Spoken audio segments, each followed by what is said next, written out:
Nathan's over there giving away my ending. Open with me, if you would, to Proverbs chapter 6. Proverbs chapter 6.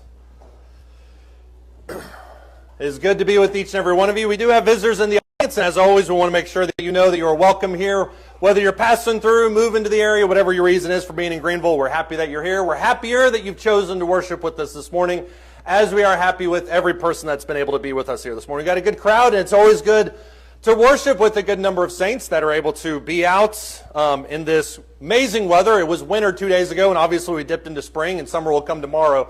So it's going to be kind of a turbulent time, but it's obviously good for all of us to be together here this morning. As you just saw on the screen behind me, these two people have been in the news quite a bit lately. And if you don't know who these two people are, woman on the left is Diana Rossini. She is a longtime NFL sports reporter, has been involved in a number of different publications over the last 15, 20 years. The man on the right is Mike Vrabel. He is the head football coach for the New England Patriots. And it's really been within the last 2 or 3 weeks, maybe a month or so, where a scandal has developed as of late. To come to find out that those two people, who are both married and who both have children with other spouses, have been involved in an affair that's not just a few years, but 6, 7, or 8 years at least, in terms of how long they've been together. And whenever you read something like this, you think your first response is obviously, why did this happen, or how did this happen, what's the advantage here? But the big question, I think, always is, when you find out of something of this scale, and especially when it's super public like this, the question that always comes to mind is, how does something like this happen? Why are two people who are so happily married, at least from the surface, why is it that they were engaged in something like this for as long as they were engaged in? And that's not a discussion that I'm qualified to make, certainly from the pulpit. It's not the point of this morning's service, is to talk about these two individuals. But I think whenever you talk about two people that are engaged in an affair for any duration of time, the question always comes, or the point always is that at some point, both of them are looking for something in that relationship.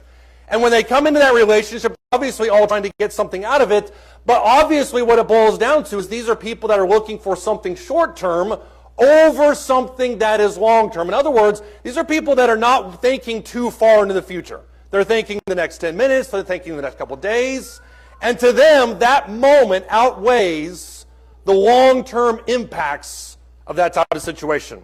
In Proverbs chapter 6, starting in verse 27, this is exactly what Solomon talks about. And this comes on the heels of a pretty lengthy section that deals with this idea of adultery throughout these chapters. But listen to what he says here, starting in verse 27. Can a man take fire into his bosom and his clothes not be burned? That's a rhetorical question. You and I both know the answer is yes. You can't do something like that and expect not to be burned in some way. Verse 28, or can a man walk on hot coals and his feet not be scorched? So is, verse 29, the man who goes into his neighbor's wife. Whoever touches her will not go unpunished. Men don't despise, and I love the parallel he makes here because it lends emotional weight to the situation. He says, men do not despise a thief if he steals to satisfy himself when he is hungry, but when he's found, he obviously has to repay sevenfold. He must give all the substance of his house. In other words, this crime on some level is understandable, and even more so is fixable. If you steal because you're hungry, people get that. But when you're found out, you got to make it right. That's not the way it is with verse 32. Verse 32, the one who commits adultery with a woman is lacking sense. He who would destroy himself does it. Wounds and disgrace he will find, and his reproach will not be blotted out. For jealousy enrages a man, and he will not spare in the day of judgment. He will not accept any ransom, nor will he be satisfied, though you give him many gifts. The whole point of this teaching here in Proverbs chapter 6, verses 18 down, or 27 through 35, is that unlike every other, quote, sin that's out there, thievery, all these other types of things, you really can't fix the emotional impact of an affair. You can try to undo it, you can try to work through it, you can try to solve the situation, but there's no real scenario where you are not, according to Proverbs chapter 6 and verse 32, utterly destroyed on some level as a result of that.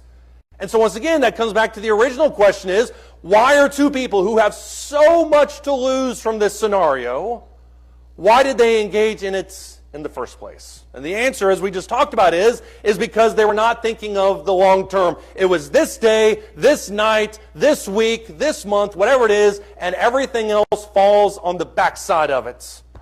We're talking this year about the nature of Joseph, or the story of Joseph. And Joseph, through a lot of different lenses, the theme for this year is perseverance. And we began this whole year by talking about Jacob. I know we said Joseph, but Jacob, his father, talk about him in regards to faith. We talked about 2 months ago with the idea of betrayal, perseverance through betrayal.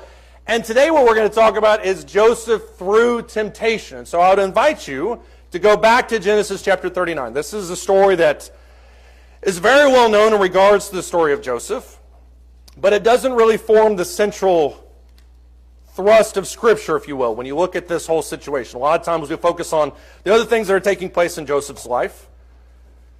But in Genesis chapter 39, starting verse 1, we're going to talk about this idea of perseverance through temptation. And so we're going to set the scene here starting in verse 1 of Genesis chapter 39. It says, Joseph had been taken down to Egypt. We talked about his slavery, his betrayal, his slavery, or his being sold by his brothers to slaveholders.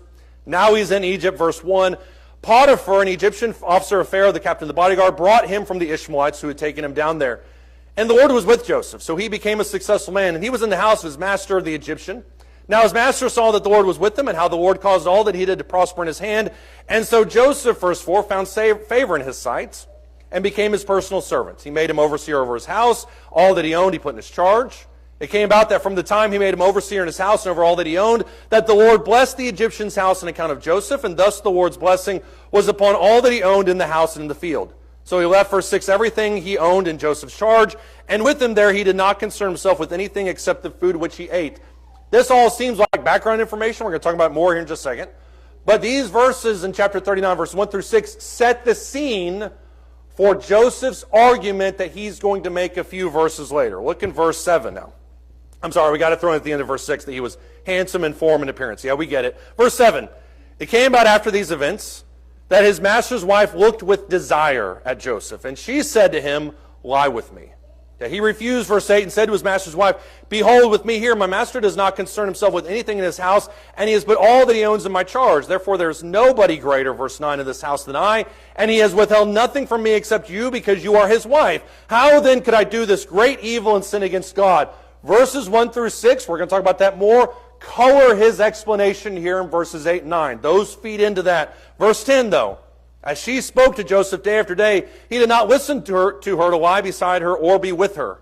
Now it happened one day, verse 11, that he went to the house to do his work, and none of the men of the household was there inside. And she caught him by his garment, saying, lie with me. And he left his garment in her hand and fled and went outside. I think sometimes when we look at this story in Genesis 39 about Joseph, we look at this through kind of a bit of a biased lens, because we recognize, of course, because we have the entirety of his story, that Joseph is, for lack of a better phrase, he's kind of a super saint. He seems like one of those guys that never really seems to make a misstep. Maybe if you can argue his misstep was in bragging to his brothers that he was going to be greater than them, that's not a sin, that's just poor judgment. But it never really seems like Joseph makes an error. And so when we read this story here in Genesis chapter 39, verses 1 through 2, the way that we look at it, we think to ourselves, well, of course he resisted. Of course he did not engage in the sin, because after all, he's Joseph. I would argue to you that this sin that presents itself to Joseph in this moment is much, much deeper and much grander than sometimes we give it credit for. I would argue to you that this is a very real temptation that Joseph is dealing with. Number one, think about this situation from the dynamics of the family and the cultural. It is a lose situation that Mrs. Potiphar has put Joseph in. On the one hand, if he gives in to this lust, then obviously that's a sin. That's what we just talked about with the story earlier. That's the affair, that's the adultery. That's one way you can lose this situation. The other way you can lose this situation is, as he did, by resisting and literally having every single thing that he loves ripped from him. Think about the dynamics of this situation. This is not just a situation where he's engaged with somebody that is in a household and it's just kind of an isolated environment. This is a woman who has quite a bit of clout in this situation. And it is not uncommon for men in this day and age, especially in the higher up Egyptian culture, to take mistresses, to have second wives, to have concubines. That's not really unorthodox. It's frowned upon in certain societies, but not really to the extent that it would cause a scandal. It's not even a big deal in terms of society if Mrs. Potiphar has some stewards on the side, but the problem becomes if it becomes public. And so if Joseph resists, as he did, which he leaves his garment in her hands and then flees outside, then that creates a big scandal. Then everyone's aware that Mrs. Potiphar and Joseph are having an affair. And then not only can Joseph be executed, but Mrs. Potiphar can be executed as well. And so it's very much a lose-lose situation. And I think when you dive into the text, we stopped in verse 13, jump back into this. When you dive into the text, I think you can see that Potiphar is slightly aware of the dynamics that are in place. Look at verse 13. When she saw that he had left his garment in her hand and had fled outside, she called to the men of her household and said to them, "See, he has brought in a Hebrew to us to make sport of us. He came in to lie with me, and I screamed. And when he heard that I raised my voice and screamed, he left his garment beside me, fled and went outside. So she left his garment beside her until his master came home.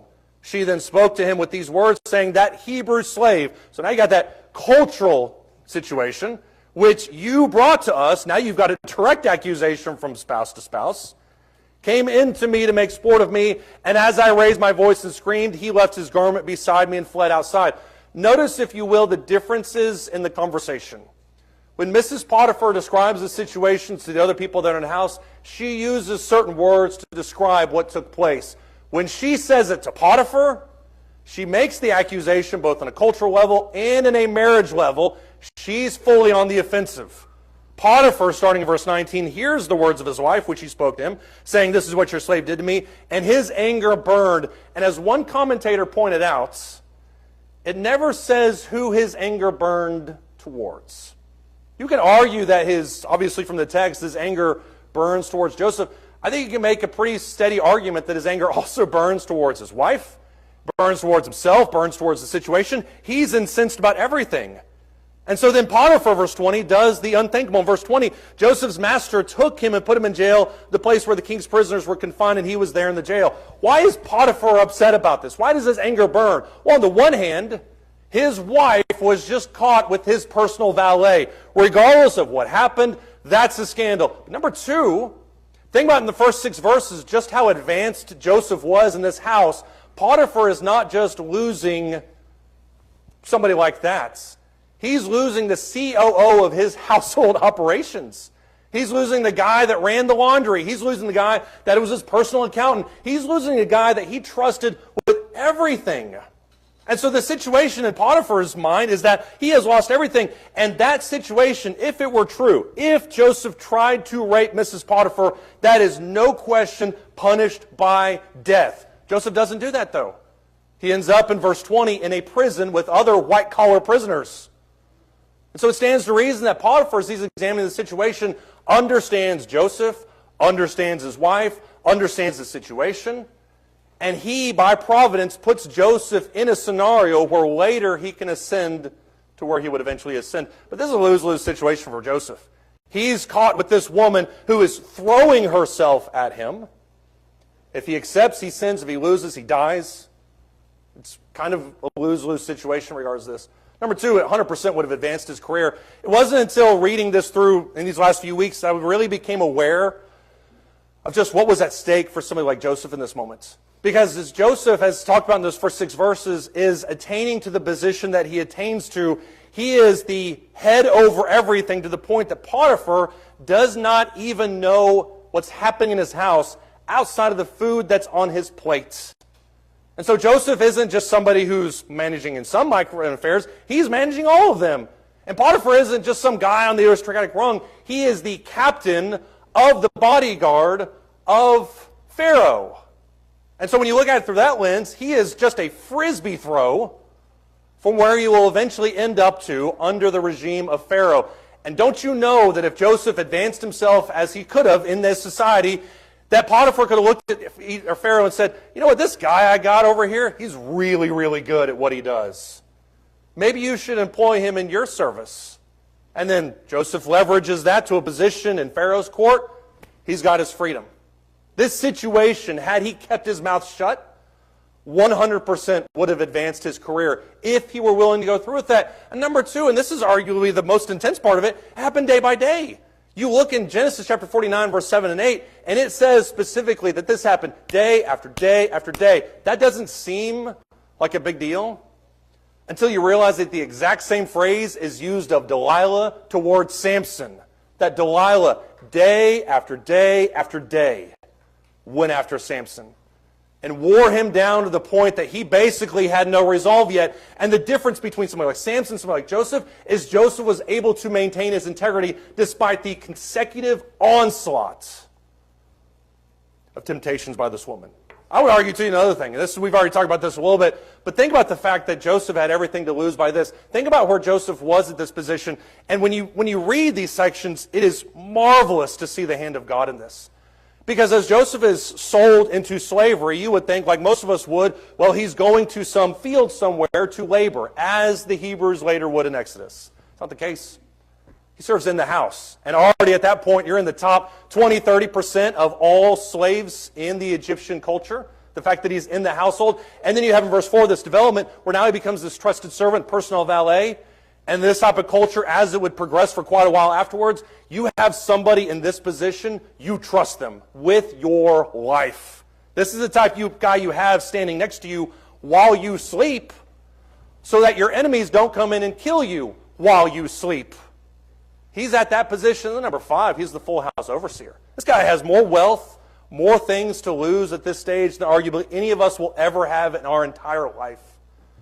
So before we start looking at the situation and say, well, of course Joseph resisted, it's pretty simple. She's obviously throwing herself at him, and of course he resisted. That's not the case at all. Let's ask the question then, why is it that he refused Mrs. Potiphar? We're going to use that phrase. We've used it already. The answer is in verses 8 and 9. Look at this again. It's up there on the board if you want to. Verses 8 and 9 of Genesis chapter 39. It says, he refused and said to his master's wife, behold, with me here, my master does not concern himself with anything in the house, and he has put all that he owns into my charge. There is no one greater in this house than I, and he has withheld nothing from me except you, because you are his wife. How then could I do this great evil and sin against God? You want to know why Joseph resisted? You don't have to guess. It's in verses 8 and 9. What he says in that 2-verse section is look, there's 2 reasons I'm going to resist, besides the fact that it's sin. There's 2 reasons I'm going to resist. Number 1, Potiphar has given me everything. And I recognize that. And I am grateful for that. And then number 2, I understand that all those things he's given to me, I'm nothing more than a simple steward of those. And so it works on 2 fronts. Number 1, I am grateful for the things that I've been given. And then number 2, I'm a steward of those things moving forward. And I can't destroy any of those without betraying his trust, without betraying God's trust. I can't do any of this without destroying everything that I've built up. I think when you look at this situation, it's very interesting when you compare it to the story of David. Go to 2 Samuel chapter 12 and keep this same idea in mind of gratitude and stewardship. Look in 2 Samuel chapter 12. We won't rehash the story of David's affair with Bathsheba. That's been talked about, preached about. If you haven't, if you're not familiar with it, go back and read it.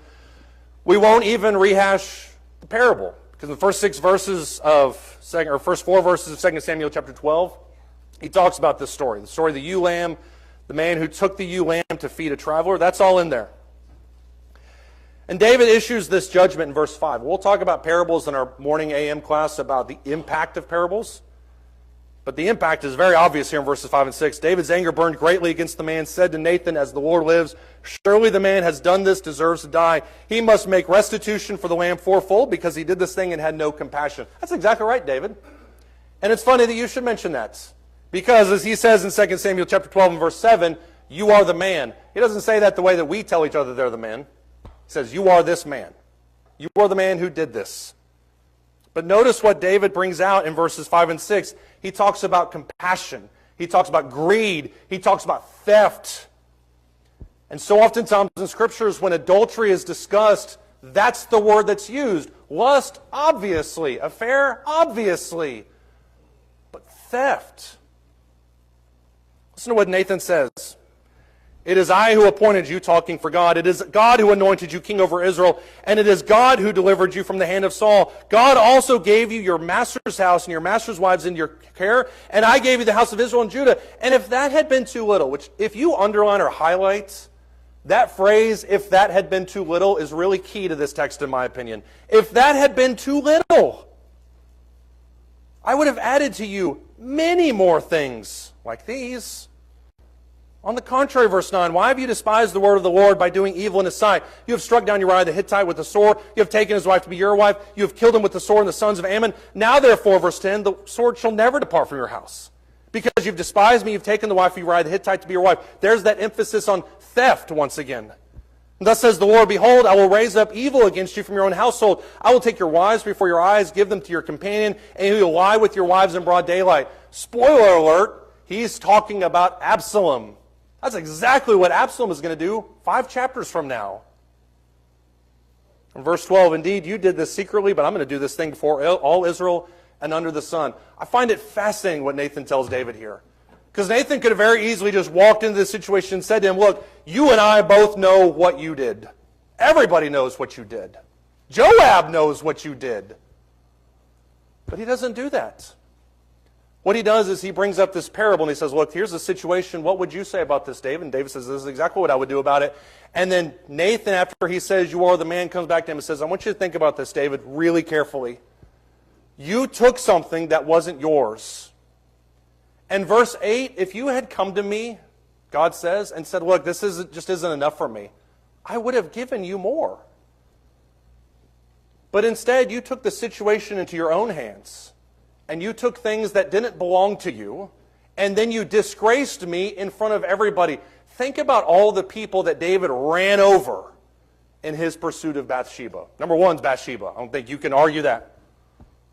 Number 2, in a close second, is Uriah the Hittite. His chosen man, the man who was part of his mighty men group, in one of the upper echelons, who trusted David with his life. Then you think about the palace guards, about that messenger he sent to go get Bathsheba. Then you think about Joab, who spent his life in bloodshed.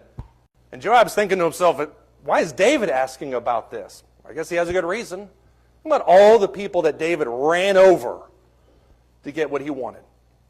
Imagine how this story would have been had David gotten up on the roof of his house and he sees Bathsheba over there. He's up there with his cup of coffee. He's just enjoying the evening sun.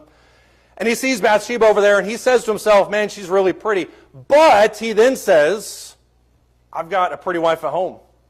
And oh yeah, by the way, that is the wife of one of my friends. And I've also got kids at home that would be affected if this went any further. And so I'm going to put my cup of coffee down. I'm going to go back downstairs. I'll play video games because that's how I want to spend my Tuesday nights. Imagine how the story would have been if that had taken place. Had David thought for a second what Nathan had told him, which is not, wow, Bathsheba's a pretty woman, but wow, look at everything God has given me. He's on the roof of his house. He sees it all. Had he thought for a single second about gratitude towards what God has given, the story would have been completely different. Look in Genesis chapter 38. This perspective, I would argue, is what gives us that endurance. In the short time, most of us, or in the short term rather, most of us have very limited memories. We think about what's immediately in front of us and we deal with what's immediately in front of us. But temptation and perseverance through that temptation, I think, is what gives us that longevity. A lot of times you look at Scripture, and we're talking about in our AM class about this idea of how to think about the Bible. And sometimes we look at these stories in Scripture and we think, why are they there? What's the point of this? What's the thing? And this morning what we discussed was the idea of context. If you're wondering why a verse exists, what it means, its placement, look at the context. And for a long time you look at the story of Judah and or Judah and Tamar in chapter 38, and you think, man, this is just doesn't seem to fit. It's just jammed right into the story of Joseph.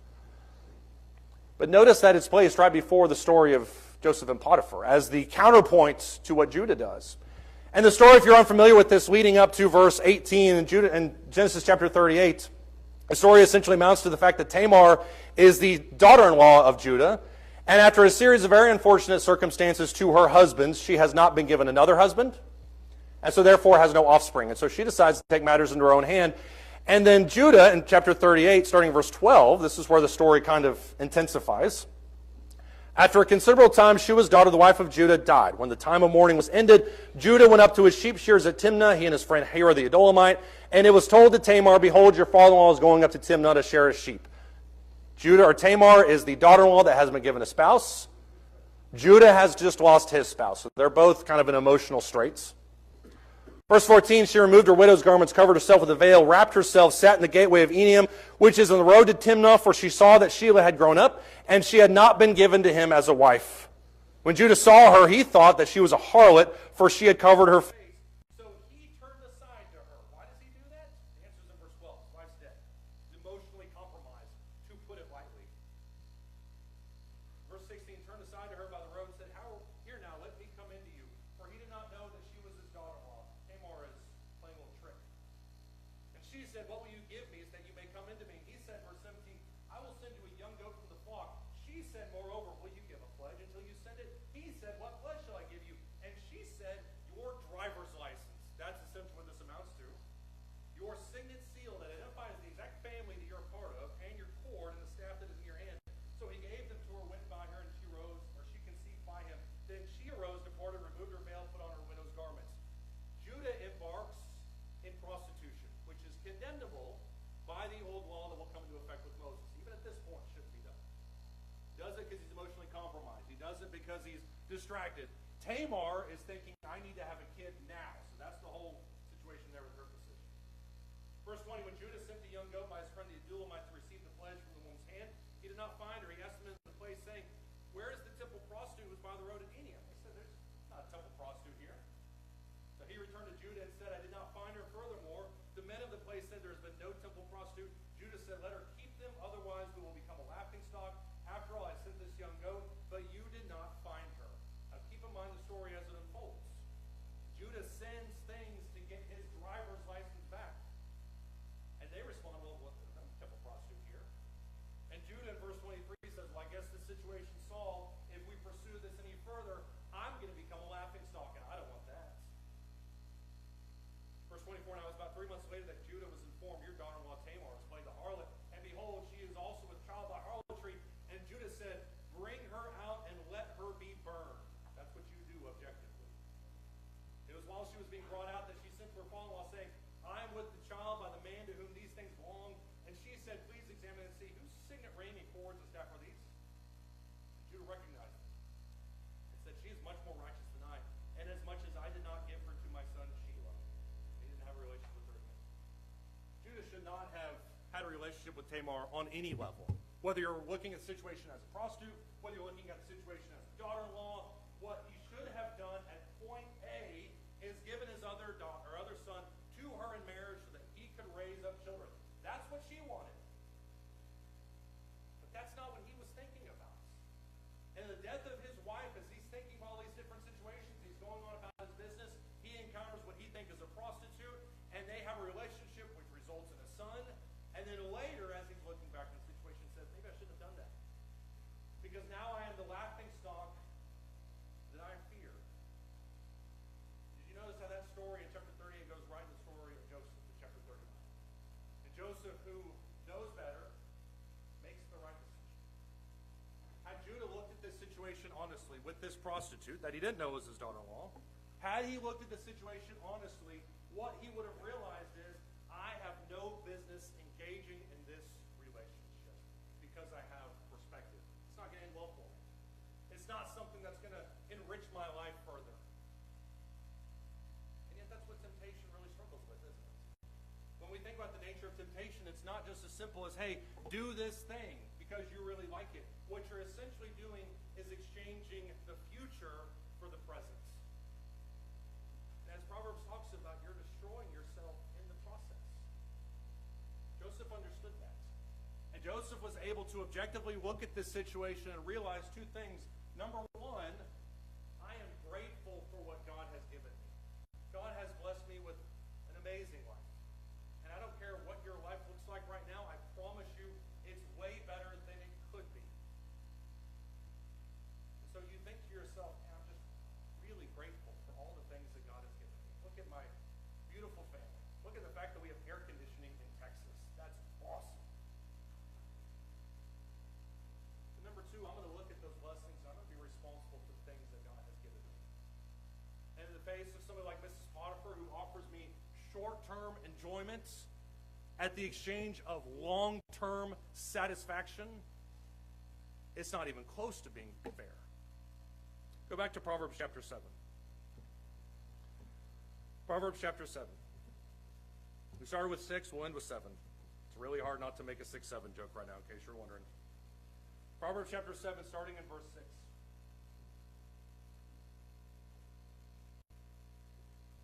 Proverbs chapter 7, starting in verse 6. Notice what Solomon ironically says about the nature of adultery. The man who had 900 wives and a bunch of concubines. Proverbs chapter 7, starting in verse 6. He says, out the window of my house I looked through the lattice, and I saw among the naive and the discerned among the youths a young man lacking sense. It's not a young man that's dumb. It's not a young man that's given to temptation. He's just lacking sense. He doesn't see the long game. He's playing checkers while everybody else is playing chess. Passing to the street near her corner, he takes the way to her house. In the twilight, in the evening, in the middle of the night, and in the darkness, behold, a woman comes to meet him, dressed as a harlot and cunning of heart. You know exactly what she's all about. She's boisterous, she's rebellious, her feet don't remain at home. She is now in the streets, now in the squares, and lurks by every corner. And so she seizes him and kisses him, and with a brazen face, she says to him, I was due to offer peace offerings, but today I've paid my vows. In other words, I'm religious, just like you. That lets his guard down immediately. If you're talking to an atheist, there's a whole bunch of walls that come up. But if you're talking to somebody who you may have worshipped with in the synagogue earlier that week, it's a different story. Verse 15, I've come out to meet you, to seek your presence earnestly, and lucky me, I have found you. I've spread my couch with coverings, with colored linens of Egypt. I've sprinkled my bed with myrrh, with aloes and cinnamon. Come, let us drink our fill of love until morning. Let us delight ourselves with caresses, because my husband, verse 19, he's not home. He's got a long journey. He's taking a bag of money with him, and at full moon he will come home eventually. That's later. And with her many persuasions, she entices him. With her flattering lips, she seduces him. And suddenly, almost as if it's unexpected, he follows her as an ox goes to the slaughter, or as one in fetters to the discipline of a fool, until an arrow pierces through his liver. And as a bird hastens to the snare, so he does not know that it will cost him his life. Do you think he really doesn't know? You think this young man, when he encounters a harlot at the street corner at 11 p.m., you think he really doesn't know what it's going to cost him? He absolutely does. But what he understands is what she's telling him in the moment. And if you track all the things that she says to him, I've covered my bed with linen cloths. I've put Egyptian curtains all over my house. And then she also says, let us drink our love a fill until morning. And then she puts, my husband's not here. So there's a short-term nature or duration to it. What she's doing is buttering him up for the present. The things now are really, really great. He knows, I would argue, what the end result is going to be. But he makes the fatal decision to just not care. Because what he does is exchange the short-term pleasure or the long-term satisfaction with a short-term pleasure. And that's why Solomon looks at this person in verse 6 and says, or verse 7, you're a young man that's lacking sense. You're a young man that doesn't think about the long-term impacts of your decisions. And it doesn't matter if you're a 16-year-old with your entire future ahead of you, or an 80-year-old that has been blessed with an enormous life and many more things to come. Point is that we don't think about who else is going to be affected. David, for not a single second, thought about all the people he ran over. The only thing he thought about was satisfaction right now. Joseph thought about the long term. And he had the perspective to look at temptation and say, look, I've been given a lot. I am thankful for that. And I know that in the future I'm supposed to be a steward of these things. And this moment, this right now, would destroy all of that. So I would encourage you to jump this into the salvation context. Think about this moment in your life. Because there are people sitting here this morning who are not Christians. People who are sitting here who have thought to themselves, I'll get around to it. That's later. That's not for right now. I'll get around. I'll study later. I would encourage you